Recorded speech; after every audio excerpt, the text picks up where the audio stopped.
Saving Private Ryan is probably the best war movie ever made, starring Tom Hanks, Matt Damon, Vin Diesel, I didn't remember that, but the relevant name to what we're doing today is Steven Spielberg, who apparently didn't have enough World War II portrayal and decided to bring it as an experience to be lived through the DualShock of your PlayStation 1. Inspired by the greatness of GoldenEye 007 on the N64, Spielberg and the DreamWorks Interactive team produced one of the early marriages between film and gaming, showing that video games could tackle a serious topic like World War II. The years 1999, first-person shooters have been fun and out for a while now. Doom and Wolfenstein are some of the biggest examples, but they lean more into fantasy and sci-fi, not so much the realism and greatness of 1944, the year of one of history's most important conflicts. To put the player into this context, Medal of Honor puts you in the boots of a member of the OSS, the Office of Strategic Services, a real intelligence organization responsible for espionage and special operations during these events. So instead of charging into battle as a one-man army, much of the game revolves around infiltration, sabotage, and carrying out dangerous assignments very deep into enemy lines. The first mission deploys Lieutenant Jimmy Patterson into France on June 12, 1944, where he is tasked with locating a downed Allied plane. What starts as a rescue operation quickly turns into infiltrating a town, eliminating German officers, sabotaging communications to prevent reinforcements from being called in, anything you can do to weaken them from the inside, and eventually end up escaping through the sewers when the aircraft is found to be non-operational. It's during this opening mission that Medal of Honor begins expanding its arsenal and enemy variety, giving players a taste of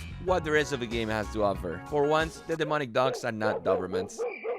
Once the operation is complete, Patterson returns to OSS headquarters to await his next assignment. That structure ends up defining the entire game throughout the whole 7 missions. Medal of Honor is sabotage, retreat, sabotage, retreat, sabotage, retreat. Rather than following one long military advance, the campaign is built around a series of covert operations carried out behind enemy lines. The player's motivation comes from being a small piece of a massive conflict, a single soldier whose actions can still influence the outcome of the war. Spielberg went to such lengths to make Medal of Honor a respectful depiction of the World War II that he hired Dale Dye as the game's military advisor, a Vietnam War veteran. Dye had served in the same role on Saving Private Ryan, helping both projects achieve a level of historical authenticity that was rare for entertainment at the time. Ironically, Dye's initial reaction to game's early demonstrations was that they felt exploitative and irresponsible, concerns that echoed those of Paul Buca, then president of the Congressional Medal of Honor Society. Buca took issue with one of the nation's most sacred military honors being used as the title of a video game. Different times, of course, video games were still struggling to be taken seriously as a medium, and the criticism became significant enough that Spielberg reportedly questioned whether development should continue at all. Fortunately for DreamWorks Interactive, a demonstration of the project shown to Buca convinced him of the seriousness behind his intentions. Not only did the game avoid cancellation, it eventually received the endorsement of the Medal of Honor Society itself. Funny how that ended. Out of all the technicalities this game could be analyzed for, the sound design and score stand out by a mile.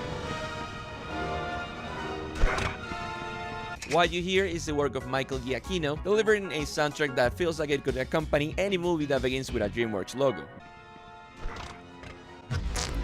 Then, there are the sound effects, the planes flying overhead, the unnerving barking of dogs that could come charging at you at any moment, and then the German soldiers who somehow always sound angry.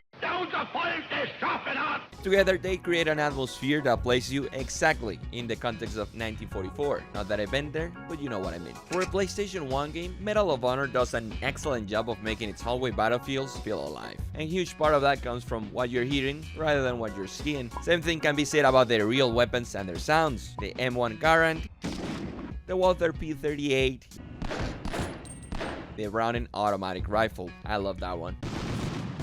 The shooting is not a masterful execution, yet a timeless piece that ended up resulting in a successful gaming franchise that imposed the likes of Call of Duty and Battlefield. Medal of Honor pioneered and popularized the cinematic/historical military shooter on consoles and PC in the late 90s, early 2000s. COD and Battlefield took those ideas, iterated on them aggressively, especially with the multiplayer features, and pushed the genre into the mainstream. That's why Medal of Honor is not only considered a spiritual predecessor, but people from this franchise list went to work on those other two as well. Now, a section of small details that I liked: the holes in the walls, sometimes in the air; the enemy AI, I find intriguing how well it behaves and rarely acts strange. The objectives keep you engaged. Even if you forget, usually they update as you go. And if you leave without completing them all, you're out of luck and have to repeat the whole level. The loading screens are movie poster-like. Modern shooting concepts in this game look funny and somewhat useful. Shoulder picking, jump picking, running and gunning.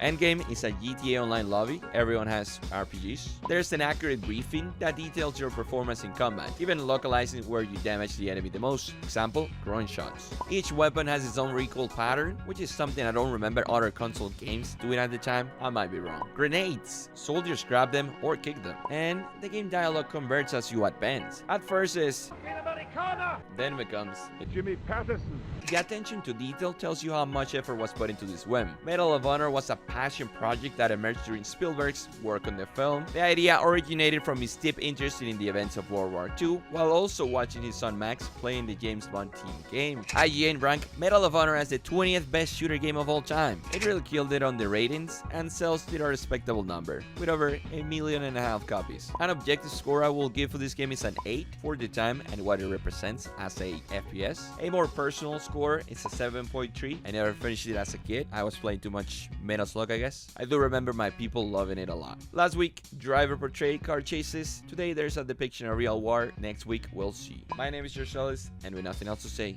good night.